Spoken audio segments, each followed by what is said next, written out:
Las Vegas sells abundance like it's a natural resource. Neon promises, endless refills, all you can eat.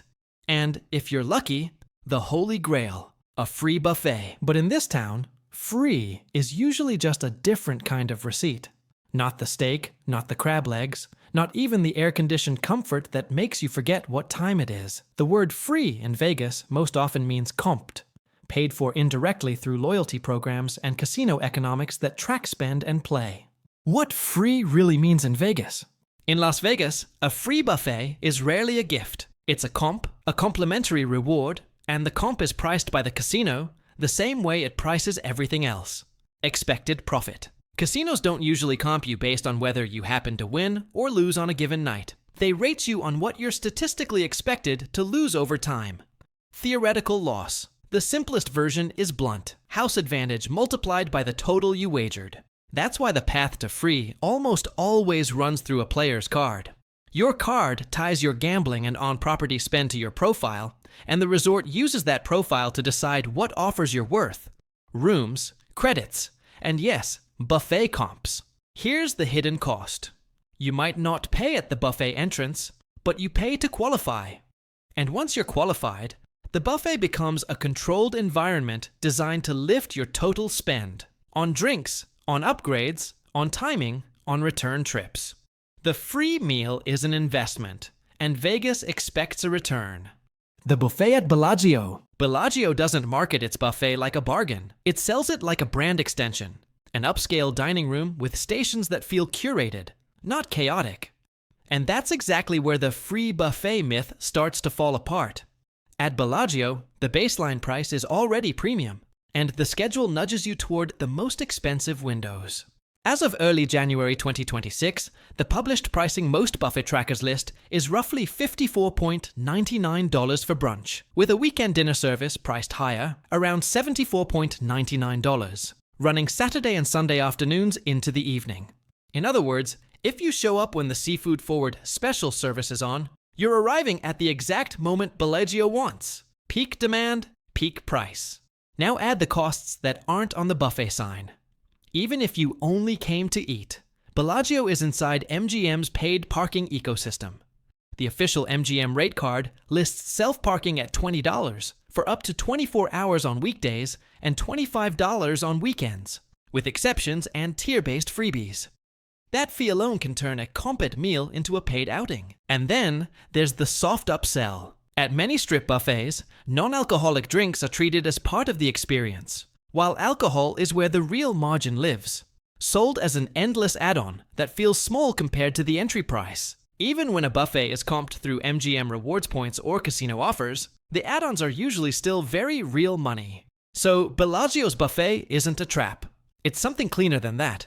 A luxury product with luxury pricing, wrapped in a casino ecosystem that makes free possible, as long as you keep spending somewhere else. The buffet at Wynn. At Wynn, the buffet is designed like a luxury checkpoint. The food may be all you can eat, but the experience is carefully gated by pricing, time limits, and a menu that quietly separates the headline items from the standard admission. Start with the numbers. Wynn lists its daily gourmet brunch at $59.99 per person plus tax, and its daily seafood gourmet dinner at $79.99 per person plus tax, with pricing subject to change during holidays and peak periods. That's not a casual meal. That's an intentionally premium entry point, one that makes every upsell feel reasonable by comparison. Then comes the clock. Wynn's own FAQ states each buffet visit includes up to 2 hours of dining. 2 hours sounds generous until you realize it standardizes how long a table is occupied, and it limits how many rounds most people can realistically take, especially during busy periods. And the rules don't stop at time. Wynn is explicit. It doesn't take traditional reservations. Instead, guests can book prepaid priority seating to secure a spot in line, typically aiming to seat you within about 30 minutes of that time. Translation: if the line is long, the system nudges you to pay extra upfront for certainty. Now look at the free trapdoors. Non-alcoholic beverages are included, but specialty coffee drinks like lattes and cappuccinos cost extra. Alcohol is an additional package. The endless pour option is listed at $32.99 for limitless cocktails, mimosas, wine, and beer. And if you want the most photogenic item, the one people talk about online, Wynn openly walls it off behind an upgrade. The Ultimate Buffet Experience add-on is the only way to get a 1.5-pound Maine lobster tail served tableside, and it bundles advanced priority seating and the endless pour package into the upsell. In other words, the buffet's biggest flex isn't a buffet item at all. It's a premium purchase layered on top of the premium purchase. Even getting there can add cost. Wynn's current parking policy gives non-registered guests the first 3 hours free, then charges $25 per day for self-parking, with the warning that prices may rise during special events. That's how Vegas keeps the meter running. You can comp the plate, but the property still finds ways to monetize the visit. At Wynn, the buffet isn't pretending to be free. It's doing something smarter, offering a controlled all-you-can-eat stage, then selling you the best seat, the best drink, and the most brag-worthy bite, one upgrade at a time. Hidden costs, rules, and menu theater. The buffet itself is only the first number. The rest of the bill hides in systems designed to control time, flow, and add-ons. At Wynn, the pricing is spelled out plus tax, and the buffet visit is capped at up to 2 hours. That clock isn't just a courtesy, it's turnover. The faster tables reset, the more guests cycle through the dining room. And if you don't want to gamble on a long wait, Wynn pushes a separate product: prepaid priority seating, sold as a way to secure your place in line. Then come the included drinks that aren't fully included. Wynn lists complimentary non-alcoholic beverages, but lattes and cappuccinos cost extra, and the endless pour alcohol package is an additional charge. The headline is abundance. The margin is in what you add.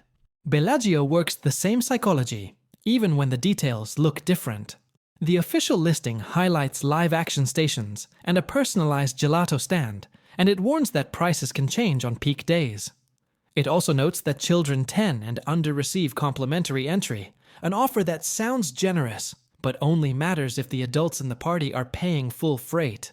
And across both properties, the rules are part of the product. Wynn's own page spells out dress code restrictions like no visible swimwear. In Vegas, even an all-you-can-eat meal comes with boundaries, because boundaries are how the house protects the math.